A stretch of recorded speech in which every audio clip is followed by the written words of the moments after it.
رابعہ، حضرت عمارہ کو اگر ہم کہیں کہ یہ خواتین کی خالد بن ولید تھیں تو یہ بالکل بھی غلط نہ ہوگا.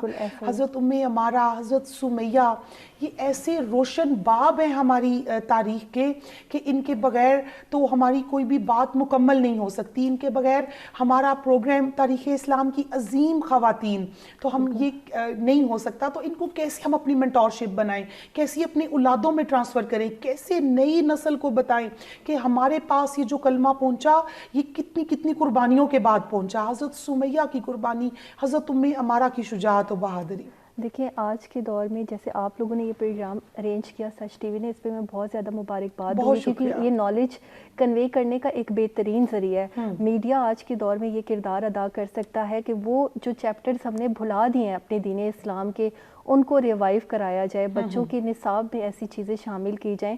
اور دیکھیں ماؤں پہ یہ ایک بھاری ذمہ داری عائد ہوتی ہے کہ وہ بچوں کو ضرور ہمارے جو کردار ہیں ان کے بارے میں بتائیں کہ کیسی ہماری جو بہادر خواتین تھیں انہوں نے کیسے اسلام کی سربلندی کے لیے کام کیا. صحابہ کو دیکھیں، جس تابعی کو دیکھیں، جس کو دیکھتے ہیں وہ اپنے آپ میں ایک مکمل باب ہمیں نظر آتا ہے. تو اسی طرح ہمیں جو ہے اپنے بچوں میں یہ چیزیں ٹرانسفر کرنے کی ضرورت ہے، کیونکہ اگر آج ہم نے یہ چیزیں ٹرانسفر نہ کی اپنے بچوں میں تو کل کو ہمیں اسلام کا یہ جو تشخص ہے، یہ جو چہرہ ہے، یہ کہیں نایاب نہ ہو جائے، یہ کہیں چھپ نہ جائے. اور حضرت عمارہ ہم نے دیکھا کہ جہاں پہ ایک طرف جو ہیں آپ غزوات میں شریک ہو رہی ہیں، آپ جنگوں میں آپ ماہرہ ہیں جو ہیں تیر اندازی کی، آپ ماہرہ ہیں نیزہ جو ہے وہ کیسے چلانا ہے. تو ساتھ ساتھ روزے کی حالت میں بھی ہیں، زخم ہے روزے کی حالت میں ہیں، خود حضور نے گواہی دی. تو عبادت گزاری، آپ کا زہد، آپ کا تقویٰ، اور ساتھ ہی آپ جو ہے میسج دے کے اپنی بات کو مکمل کریں. دیکھیں حضرت عمارہ رضی تعالیٰ عنہا میں یہ جو تمام خوبیاں تھیں کسی شخص میں وصف ایسے ڈیولپ نہیں ہو سکتے جب تک وہ اللہ تعالیٰ سے قریب نہ ہو، یا اسلام کے لیے قربانی دینے کا جذبہ تب تک ڈیولپ نہیں ہو سکتا. پھر وہ اپنے پورے خاندان کو اس راہ کے اوپر لے کر آتی ہیں اور ان کے بچوں میں بھی یہ چیز نظر آتی ہے کہ وہ اسلام کے لیے جگہ جگہ پہ قربانیاں دے رہے ہوتے ہیں.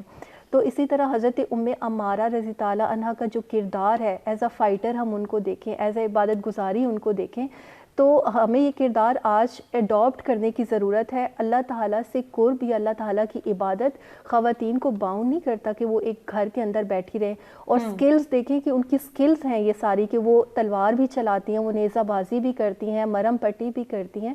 تو یہ سکلز آج کی عورت کو بھی سیکھنے کی ضرورت ہے، کیونکہ کیسے اپنی اولاد کو بھی تیار کر رہی ہیں. بالکل ایسے ہی ہے. اور یہ سکلز جب تک ہم نہیں سیکھتے تو ہم معاشرے میں کوئی بہتر کردار جو ہے وہ خواتین ادا نہیں کر سکتی. انہی سکلز کی بدولت جب ہم یہ سکلز حاصل کریں گی تو اسی کی بدولت ہماری انشاءاللہ قوم بھی جو ہے وہ ترقی کرے گی. بالکل. رابعہ، ابھی ہم گفتگو کے جس حصے میں داخل ہو رہے ہیں انتہائی دردناک کہ روح کانپ جاتی ہے. بیٹے کو ستون کے ساتھ باندھا ہوا ہے ابو جہل نے، اور اس کا ایک ہی ڈیمانڈ ہے کہ میرے بتوں کو مان لو. اور روایات میں یہ بھی تو ہے نا، آپ ضرور ہمارے ناظرین کو بتائیں کہ اس نے جو ہے وہ ایک مورتی سامنے رکھی ہوئی تھی اور سیدہ سمیہ نے تھوک دیا اس پہ. وہ دراصل کفر کے منہ پہ وہ پہلا تمانچہ تھا جو حضرت سمیہ نے مارا. اور پھر کس دردناک طریقے سے آپ کو شہید کیا گیا، ہمارے ناظرین کو بتائیں. اچھا، یہاں پہ سب سے پہلے میں یہ کہنا چاہوں گی جی ضرور. وہ حضرت ابو حذیفہ کے پاس کنیز تھی، بعد میں انہوں نے ان کو آزاد کر دیا تھا جب ان کی شادی ہو گئی تھی، اور ان کے بیٹے پیدا ہوئے حضرت عمار بن یاسر رضی تعالیٰ عنہ.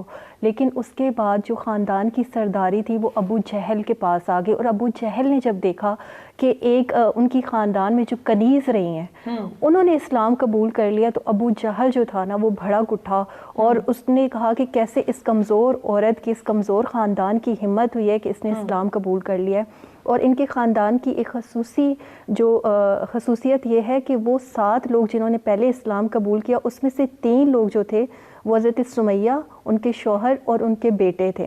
اور جب نبی پاک صلی اللہ علیہ وآلہ وسلم کے دربار میں جاتی ہیں تو لاٹھی ٹیک کر جاتی ہیں. کچھ روایات میں آتا ہے کہ لاٹھی ٹیک کر جاتی ہیں, مطلب اس قدر بوڑھی ہو چکی تھی لیکن جذبہ ایمانی سے سرفراز تھی. اور پھر جب ابو جہل کو پتہ چلتا ہے تو ان کو اذیت پہنچانے کے لیے وہ یہ کرتا ہے کہ کبھی ان کی اولاد کو ان کے سامنے مارتا ہے, پھر اولاد کے سامنے ماں باپ کو, بوڑھے ماں باپ کو جو ہے وہ اذیت دیتا ہے. اور اس طریقے سے جو ہے شام کو ان کو جانے دیا جاتا ہے. جب دوپہر کا وقت آتا ہے تو زرہ پہنا کر ان کو لٹا دیا جاتا ہے گرم ریت کے اوپر, اور کچھ روایات میں آتا ہے کہ گرم انگاروں کے اوپر ان کو لٹا دیا جاتا ہے. تو حضرت عمار بن یاسر کو ستون کے ساتھ سامنے باندھا ہوا. ہاں, حضرت عمار بن یاسر کو باندھا ہوا ہے. تو ایک دفعہ نبی پاک صلی اللہ علیہ وآلہ وسلم وہاں سے گزرے تو تمام منظر جب دیکھا تو آپ دیدہ ہو گئے اور فرمایا کہ جنت تم لوگوں کے لیے بے قرار ہے اور تم لوگوں کے لیے جنت ہے. تو نبی پاک صلی اللہ علیہ وآلہ وسلم نے ان کو یہ بشارت دے دی زندگی میں ہی کہ تم اہل جنت. جنت کا مشتاق تو ہر کوئی ہوتا ہے, جنت جن کی مشتاق ہوتی ہے ان کو حضرت سمیہ کہتے ہیں. بالکل ایسا ہی ہے. تو حضرت سمیہ رضی تعالیٰ عنہ کا جو جذبہ ایمانی تھا وہ اس قدر مضبوط تھا کہ کوئی بھی ظلم, کوئی بھی ستم جو ان کے اوپر ہوتا تھا ان کے جذبہ ایمانی کو کم نہیں کر سکا.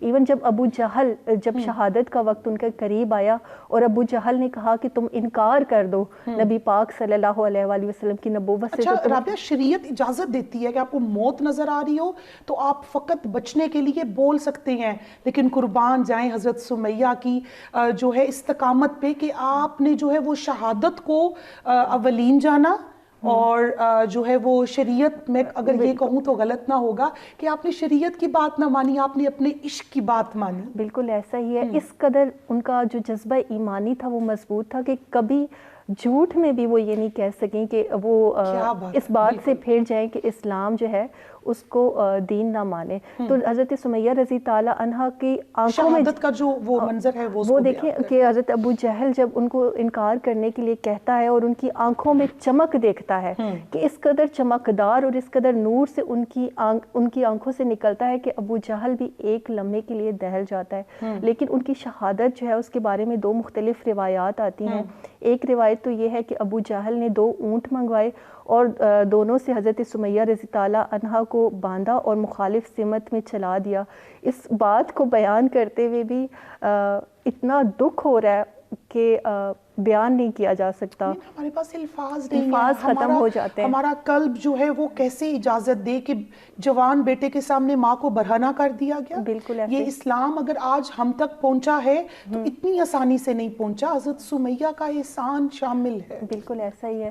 تو آج ہمیں اس چیز کی قدر کرنے کی ضرورت ہے کہ جو ان خواتین نے قربانی دی ہے آج ہم اسی جذبے کو لے کر چلیں اور اسی طرح سے اسلام کی بلندی کے لیے ہم کام کریں. اچھا, پھر دوسری روایت ان کی شہادت کے بارے میں یہ آتی ہے کہ ابو جہل نے جو ہے ان کے دل میں برچھی ماری اور اس سے وہ شہید ہو گئیں.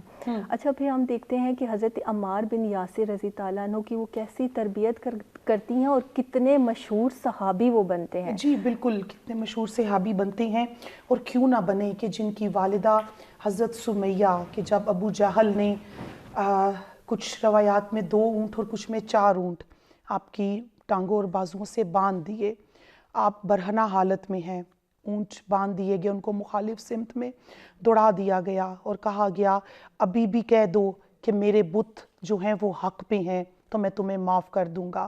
حضرت سمیہ نے کچھ بولا نہیں, سامنے پڑی ہوئی مورتی پہ تھوک دیا, اور پھر تیر جو ہے وہ آپ کو اس طرح سے مارا گیا کہ آپ کی روح قفس عنصری سے پرواز کر گئی, اور وہ جو جنت آپ کی مشتاق تھی آپ اس جنت تک پہنچ گئی. یہ رابعہ خاتون احد, میں چاہتی ہوں کہ احد کا ایسا نقشہ کھینچیں کہ ہماری آنکھوں کے سامنے حضرت عمارہ کبھی جو ہے وہ تیر جو ہے چلاتی ہوئی نظر آئیں, کبھی نیزہ چلاتی ہوئی نظر آئیں, اور آپ کی جو وہ ماہرانہ خصوصیات تھیں میں چاہتی ہوں آپ اس پہ گفتگو کریں. دیکھیں, جب جنگ احد کا واقعہ ہوتا ہے تو آپ جانتے ہیں کہ مدینہ شریف کے بالکل پاس ہی احد کا میدان واقع ہے. تو صبح اپنے گھر سے نکلتی ہیں تاکہ جنگ کے میدان میں جائیں, اور اپنے ساتھ ایک کپڑوں کی گٹھری جو ہے وہ انہوں نے اپنے باندھی ہوئی ہوتی ہے اپنی کمر کے ساتھ, تاکہ جو زخمی ہوں گے تو وہ کپڑا جلا کے ان کی مرہم پٹی وہ کریں گی، اور ساتھ پانی کا مشکیزہ اٹھایا ہوا ہوتا ہے. تو وہ جنگ کے میدان میں جاتی ہیں، لیکن جنگ کا پانسا جب پلٹتا ہے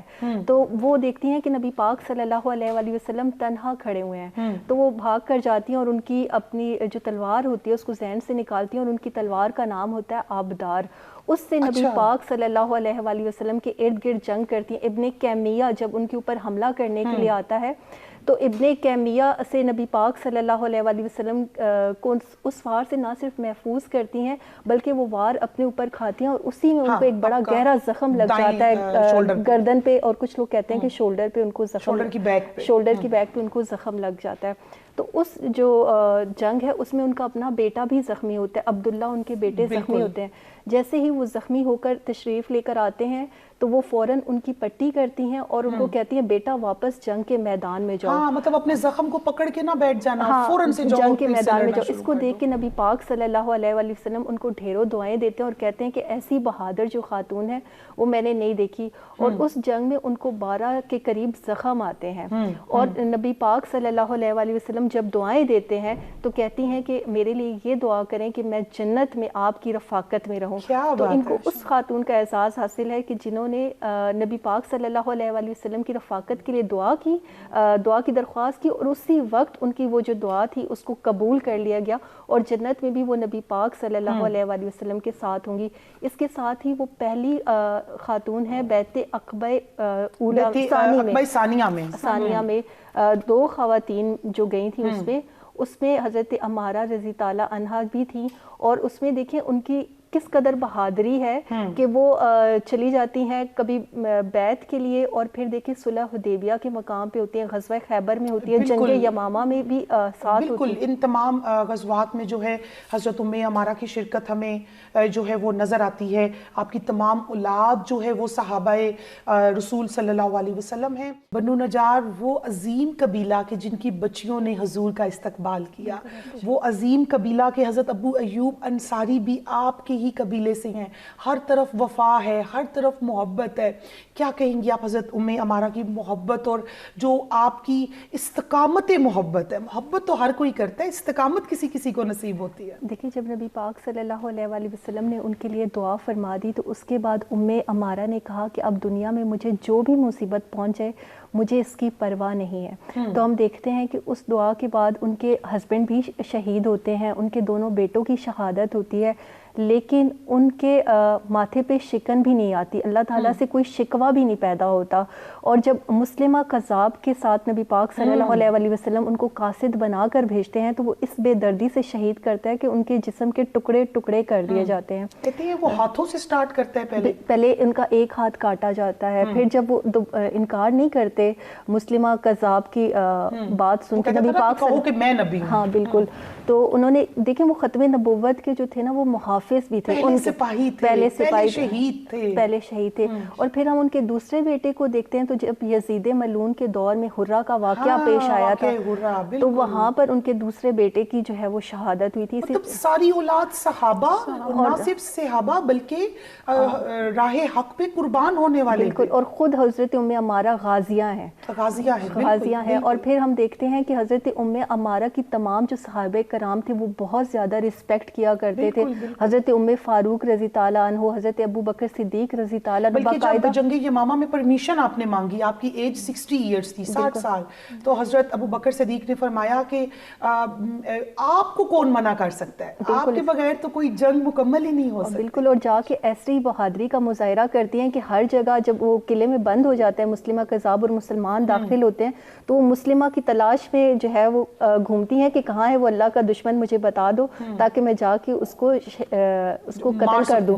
تو کیا ہوتا ہے کہ حضرت مسلمہ کذاب جو ہوتا ہے وہ ایک جگہ چھپا ہوا ہوتا ہے اور حضرت عمارہ جو ہے وہ اس کو زخمی کرتی ہیں اور حضرت وحشی رضی تعالیٰ عنہ جو ہے وہ اس کو قتل کر دیتے ہیں. تو یہ ان کی بہادری تھی. اور عمر کے آخری حصے میں وہ انہوں نے اپنے آپ کو گھر میں بند کر لیا تھا، وہ بہت زیادہ عبادت گزاری اور اللہ کی طرف متوجہ ہو گئی تھی اور ان کا جو ٹائم تھا وہ پورا اللہ تعالیٰ کی سنگت پہ سپینڈ ہوتا تھا.